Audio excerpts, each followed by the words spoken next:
Hello everyone, welcome to my channel. இன்றைக்கி நம்ம சேனலில் டேஸ்டியான ஃபச்சியான ப்ரௌனி ரெசிபி ½ கேஜி ப்ரௌனி எப்படி செய்யலாம் அப்படின்னு பார்க்கலாம் வாங்க.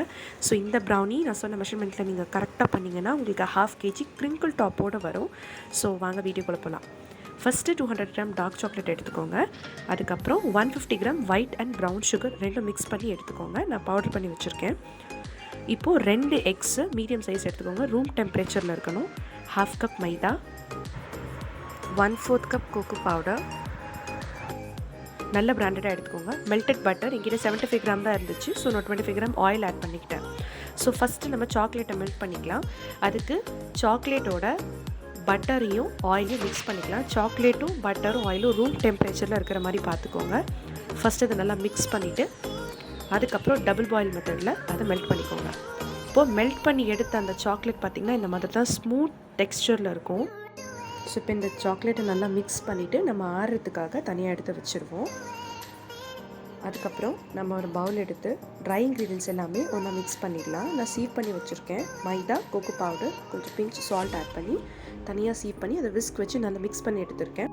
அடுத்ததாக நான் ஒரு 7 இன்ச் டின் எடுத்து அதை நல்லா ஆயில் போட்டு ஸ்ப்ரெட் பண்ணி பார்ச்மெண்ட் பேப்பர் போட்டு எடுத்து வச்சுட்டேன். நீங்கள் எடுக்கிற டின்னு கண்டிப்பாக கார்னர்ஸ்லாம் ஷார்ப்பாக இருக்கிற மாதிரி பார்த்துக்கோங்க, அப்போ தான் ப்ரௌனி உங்களுக்கு வேஸ்ட் ஆகாது.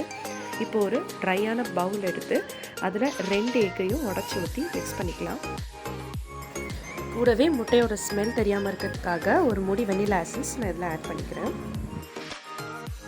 இப்போது அடுத்ததாக நம்ம பொடிச்சு வச்சுருக்கிற white sugar and brown sugar ரெண்டுமே நம்ம முட்டையில் டேரெக்டாக மிக்ஸ் பண்ணிக்கலாம். ஸோ இது ஹேண்ட் பிளெண்டர் வச்சு மிக்ஸ் பண்ணி ஸ்டிஃப் பீக்ஸ் வர வரைக்கும் எடுக்கணுன்ற அவசியம்லாம் இல்லை. ஸோ ஜஸ்ட் இதை நல்லா மிக்ஸ் பண்ணி எடுத்துக்கிட்டாலே போதும். ஸோ அதனால் நான் விஸ்க் வச்சே நல்லா மிக்ஸ் பண்ணி எடுத்துக்கிறேன். ப்ரௌனி பொறுத்த வரைக்கும் முட்டையில் சுகர் நல்லா கரையிற வரைக்கும் பீட் பண்ணாலே போதுமானது தான். இன்கேஸ் நீங்கள் சுகர் கரையிறதுக்கு முன்னாடியே நீங்கள் ஆட் பண்ணிட்டீங்கன்னா உங்களுக்கு சுகர் அடியில் தங்கி ப்ரௌனி உங்களோடது ஃப்ளாப் ஆகிடும்.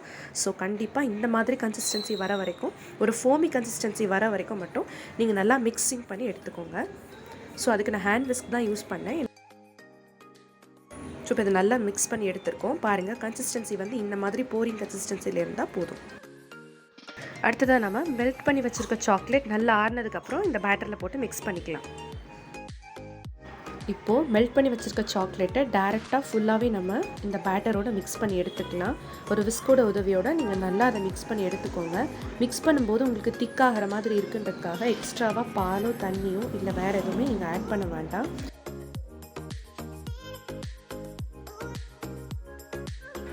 அடுத்ததாக நம்ம சலிச்சு வச்சுருக்க ட்ரை இன்க்ரீடியன்ஸை இது கூட கொஞ்சம் கொஞ்சமாக ஆட் பண்ணிக்கலாம். மொத்தமாக ஆட் பண்ணாதீங்க, கட்டி கட்டியாக அங்கங்கே நின்றும். ஸோ கொஞ்சம் கொஞ்சமாக ஆட் பண்ணி நல்லா மிக்ஸ் பண்ணி எடுத்துக்கலாம்.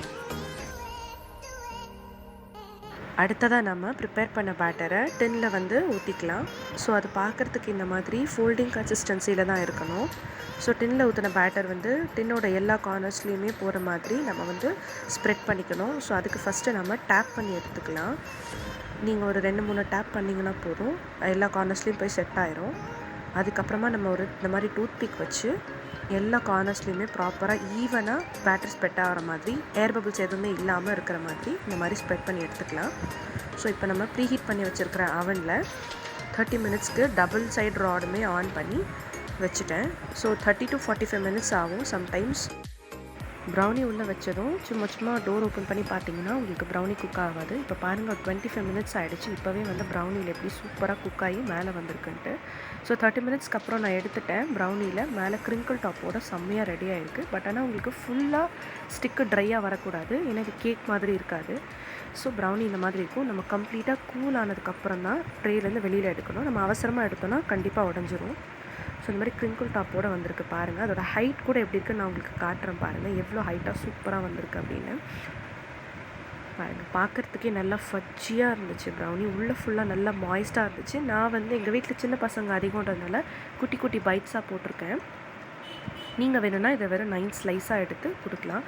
பாருங்கள், பார்ச்மெண்ட் பேப்பரில் ஒட்டவே இல்லை, எவ்வளோ சூப்பராக வந்திருக்குன்னு பாருங்கள். இப்போ ப்ரௌனியை நான் சின்ன சின்ன ஸ்லைஸ் போட்டு ஒரு பவுலில் எடுத்து வச்சுருக்கேன். இப்போ மொத்தமாக எவ்வளோ வந்துச்சுன்னு வெயிட் போட்டேன். ஸோ இதில் ஆக்சுவலி 2 ஸ்லைஸ் ஆல்ரெடி சாப்பிட்டுட்டோம். அப்படி இருந்துமே இந்த பவுலோட வெயிட்டோடு சேர்த்து 594 கிராம்ஸ் வந்துச்சு. இதே மாதிரி ரெசிபியை நீங்கள் கண்டிப்பாக வீட்டில் ட்ரை பண்ணி சாப்பிட்டு பாருங்கள், ரொம்ப டேஸ்ட்டாக இருக்கும். அது எப்படி இருந்துச்சுன்றதை கமெண்ட் செக்ஷனில் சொல்லுங்கள். இந்த வீடியோ உங்களுக்கு பிடிச்சிருந்துச்சுன்னா லைக் பண்ணுங்கள், ஷேர் பண்ணுங்கள், சப்ஸ்கிரைப் பண்ணுங்கள். தேங்க்யூ.